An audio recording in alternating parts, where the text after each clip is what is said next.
Hey, welcome to the second course for 21 Pilots' song Heavy Dirty Soul from the 2015 album Blurryface. I'm musically malnourished. You're on my journey to go deep and wide in discovering new music and artists. We just listened to the song. Now we're going to dive a little bit deeper into the lyrics and see what all we have going on here. So let's hop in over to genius.com. Here's what it says about Heavy Dirty Soul.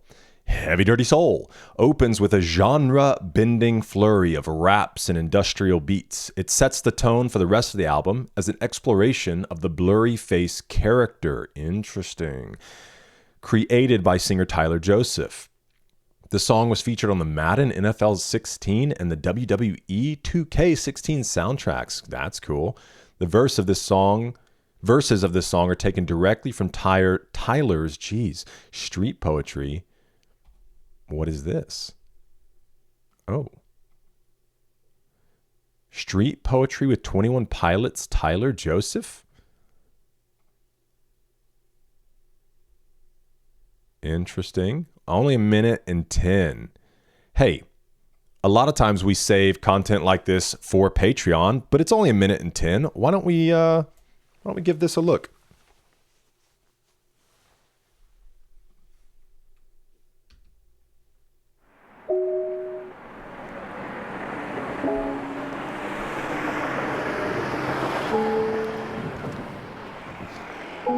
Oh, hello there. Didn't see you standing there. There's an infestation in my mind's imagination. I hope they choke on smoke because I'm smoking them out the basement. This is not rap. This is not hip-hop. Just another attempt to make the voices stop. Rapping to prove nothing, just writing to say something because I wasn't the only one who wasn't rushing to say nothing. This doesn't mean I lost my dream. It's just... Oh, that's kind of speaks back to... I was the only one. It's not rap. It's not hip hop. Gosh, what did he say? To say something because I wasn't the only one who wasn't another attempt to make the voices stop.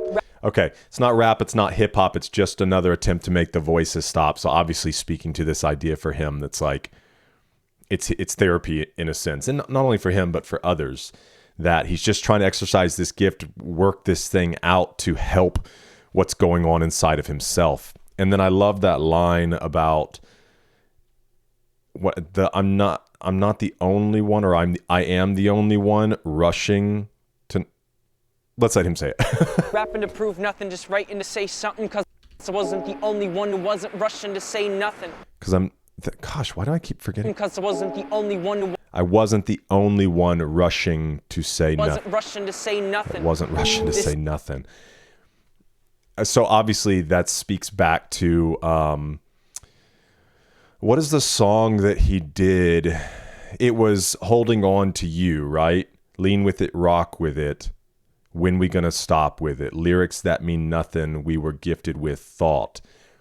So obviously with that, it was kind of speaking to this culture of writing music that, and again, we talked about how like you can have feel-good songs out there that don't have to have deep meaning. They're just enjoyable to listen to. And even with 21 Pilots, as deep as we can get in understanding certain things, they're just fun to have on, man. The songs are just fun to listen to. And so with that, it was obviously speaking to people just writing trash music that means absolutely nothing. And even worse than that, it's probably just kind of damaging. But that seems what he's speaking to, like people rushing to sing about nothing. This doesn't mean I lost my dream. It's just right now I got a really crazy mind to clean. I didn't understand a thing you said. If I didn't know better, I guess you're all already dead. Mindless zombies walking around with a limp and a hunch, saying stuff like, you only live once. Yeah, once. You got one time to figure it out. One time to twist and one time to shout. One time to think, and I say we start now. Because death inspires me like a dog inspires a rabbit. Just left us with that line. Okay. Leaves us with that one line. It's like, yeah, you guys just figure that one out, all right? Okay, let's hop back over here. So that's where that comes from. This street poetry. I wrote a good bit of, what we would spoken word, slam poetry, and it's funny performing those things without any kind of music behind you can be an interesting thing sometimes. Oh, sweet. Okay, so there is a Heavy Dirty Soul performance live at the Fox Theater. We've watched another performance. I wonder what this one is. Circle? My gosh, dude, there's so much. I'm assuming the official video, and I'll go look and see where the lore starts because we're going to do the lore dump after we've made it through the albums. And then kind of walk through it all there. Maybe. I don't know. We'll see how much my curiosity gets the best of me. This says, in a nutshell, Heavy Dirty Soul addresses how although Tyler seems strong, he's emotional, has depressing thoughts in his mind that he wishes weren't there and wants to be saved. Music is Tyler's way to deal with his problems, and throughout the 2015 album Blurryface, he tells us he might not be alive if he didn't do so. Heavy Dirty Soul reveals how Tyler thinks how he didn't lose his mind, but he has a crazy mind to clean. That's a cool thought.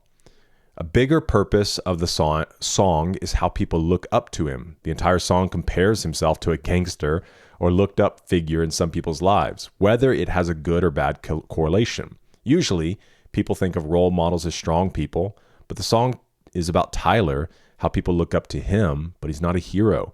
He's a person who has feelings and expresses them. And this is the thing, right? These are our true heroes. It's not the people who want to be the hero often.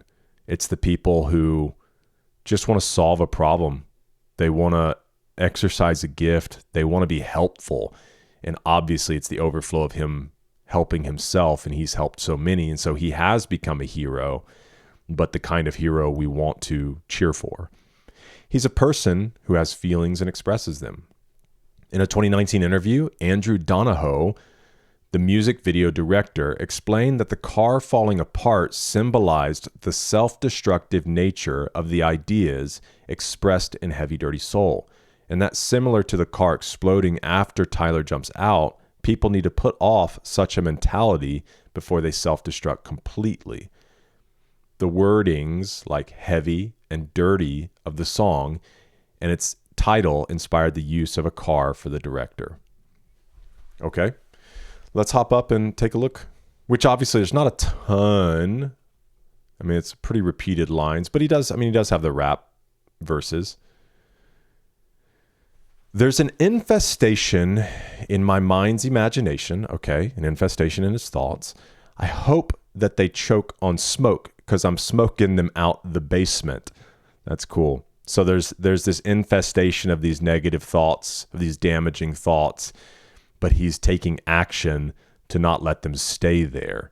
And it sounds like even the idea, right, of writing the music like a dog against fear, or a dog against a rabbit. Death. Death against him.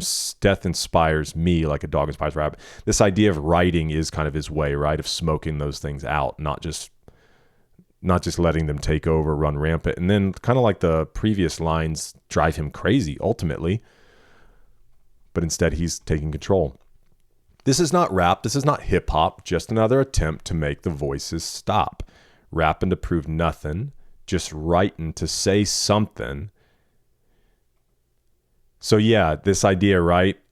He's not a gangster. He's rapping. He's not trying to prove anything. He's writing to say something, because I wasn't the only one who wasn't rushing to say nothing. This doesn't mean I lost my dreams, so that's interesting too. He's not saying like it's not that I don't care. It's just right now I got a really crazy mind to clean. And that does point to that idea of him trying to say like, I'm not up here trying to be the hero. I'm not trying to prove anything to you guys. I'm not trying to be the hero. I'm just trying to work something out for myself, and the God-given talent that I have to do that is through writing and making music, and I'm just pursuing where that takes me. And again, like I said, that's the kind of hero, that's what makes him the hero. Gangsters don't cry, therefore I'm Mr. Misty-Eyed. I'm curious what the annotations say here. Taking inspiration from Just Ice's Gangsters Don't Cry. Okay, what is this? Don't give me a YouTube link. Just Ice? Joseph Williams Jr. is a trailblazing rapper, a vital figure in the early days of hip-hop. Okay, I have never heard of him.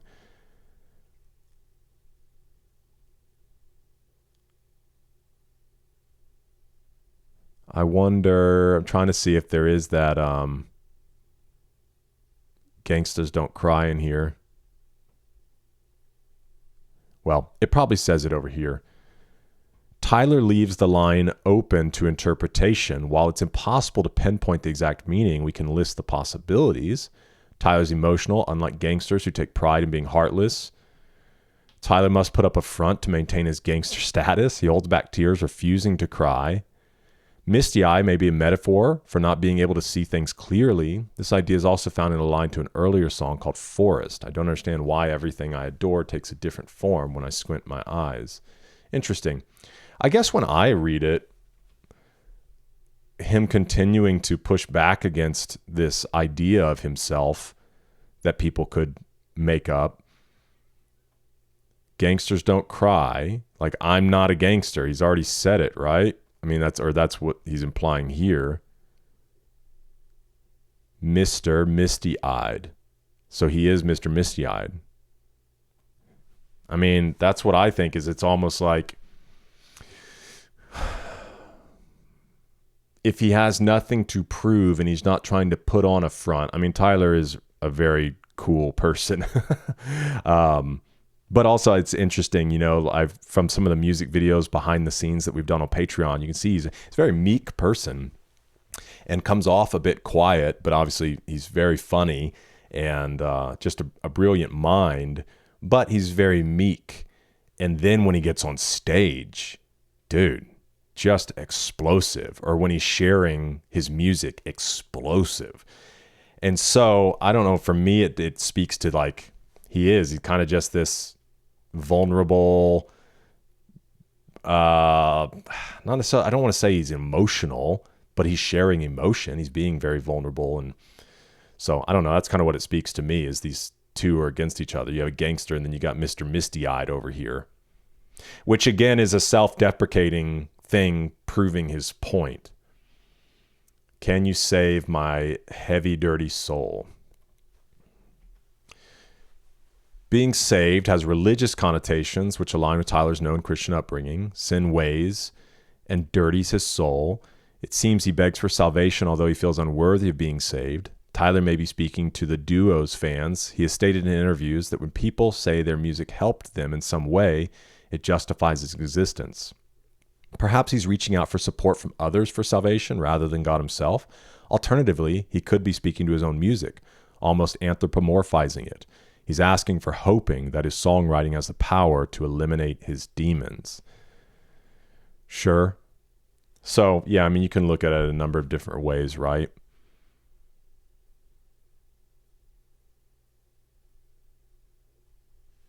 It is the recognition of what he's feeling. And there was another song in which he talks about how basically when he comes to the mic or when he writes, he's going to make it seem as if he's on the verge. I'm not quoting exactly. If you remember the song, you can throw it down in the comments. But he talks about this idea of he's writing as if he's like about to die. Like he brings it to the edge for you to help resonate, whether he's feeling that way consistently or he obviously knows what it feels like to be on the verge, but that he's bearing it and pushing to the edge, like the most extreme of emotions, because he's trying to speak to people that are there on the edge, right? And so even this idea of sharing this so heavy, like my heavy, dirty soul, is just recognizing like at my worst, this is how I feel, just heavy, dirty soul. And so, yes, it could be speaking to the song itself. Can it pull him back from the edge? Can it, if we're speaking back up to these lyrics, can it smoke out this infestation in his mind? But also, I think it can be the plea that's like, and this fits with other lyrics in the scriptures. Paul says, the things I don't want to do, I keep on doing, and that which I don't want to do, I do. And he says, who can rescue me from this body of death? It is Paul, very much like Tyler, saying, dude, and you're talking about Paul the Apostle, number one, Acts chapter 9, guy that was standing by while Christians were being stoned to death, Stephen, is stoned in front of him. And it says very specifically that people were laying their coats at Saul's feet. So you get this picture of him almost like standing by giving approval, and people are coming to put their coats down so that they can freaking throw rocks at Stephen, who was preaching the gospel.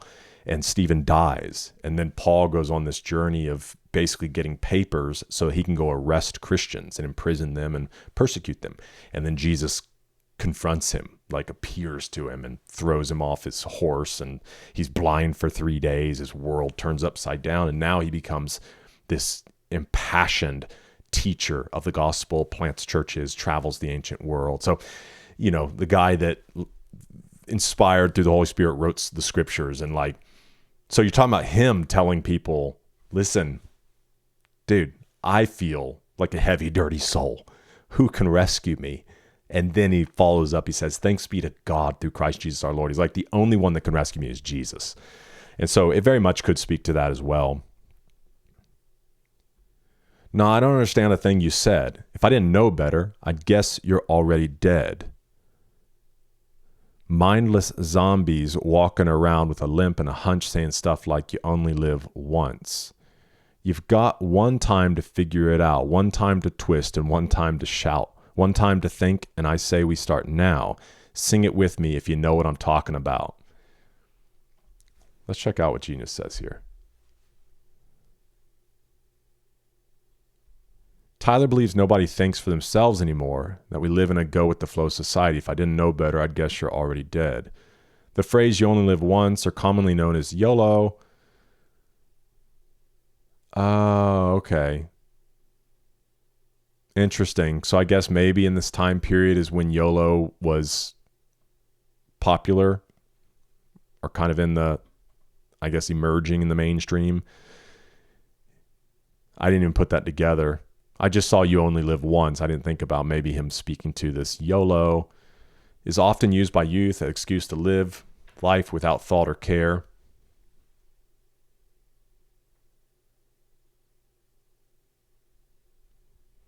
It's nobody's place to run your life, but the question is who's in control when you're aimlessly following society? What are you accomplishing by not caring? Zombies walking around saying you only live once is also an example of irony, as zombies are dead humans risen from the grave, meaning they have lived twice, though in a pale half-life. Well, that's a deep look into that.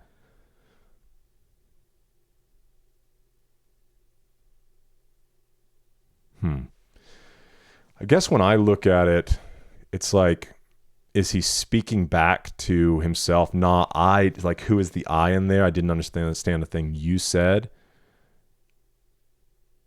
Is maybe the mindless zombies kind of saying that? No, I didn't understand the thing you said. If I didn't know better, I'd guess you're already dead. Mindless zombies walking around with a limp and a hunch. It's interesting too that he says limp and hunch, and then down here he talks about one time to twist, one time to shout, because it's almost the inability really to like move a lot. And then here he's talking about this, more of this ability to be alive, move, twist, shout, think, completely in contrast to limping, hunching zombies.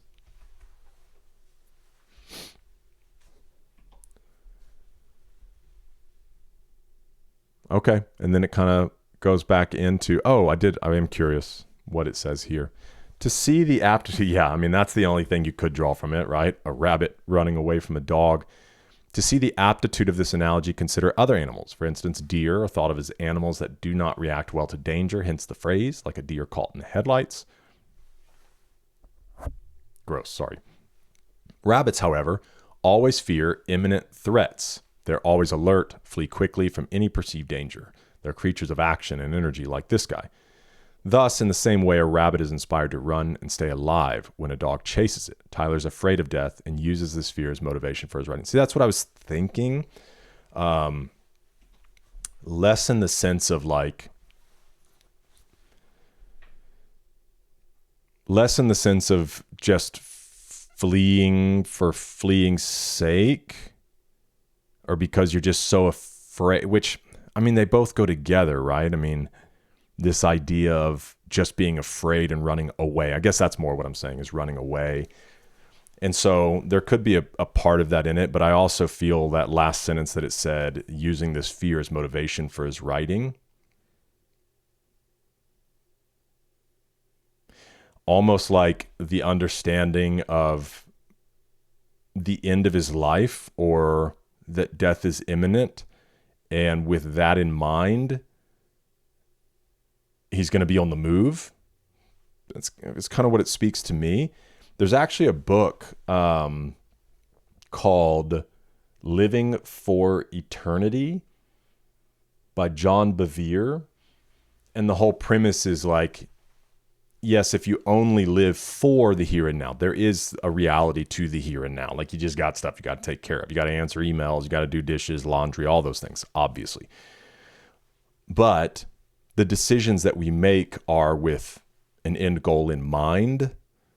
And so, and then it's the same thing in, like, you know, anything in life. You could say, if you have a fitness goal, you know, by a certain date, you'd like to achieve a certain goal. So that thing inspires how you live today. So if you want to build muscle, lose weight, run a marathon, then when today you're like, I don't feel like doing it, I don't feel like doing my run today, the coming marathon reminds you, like, well, hey, we kind of have this goal.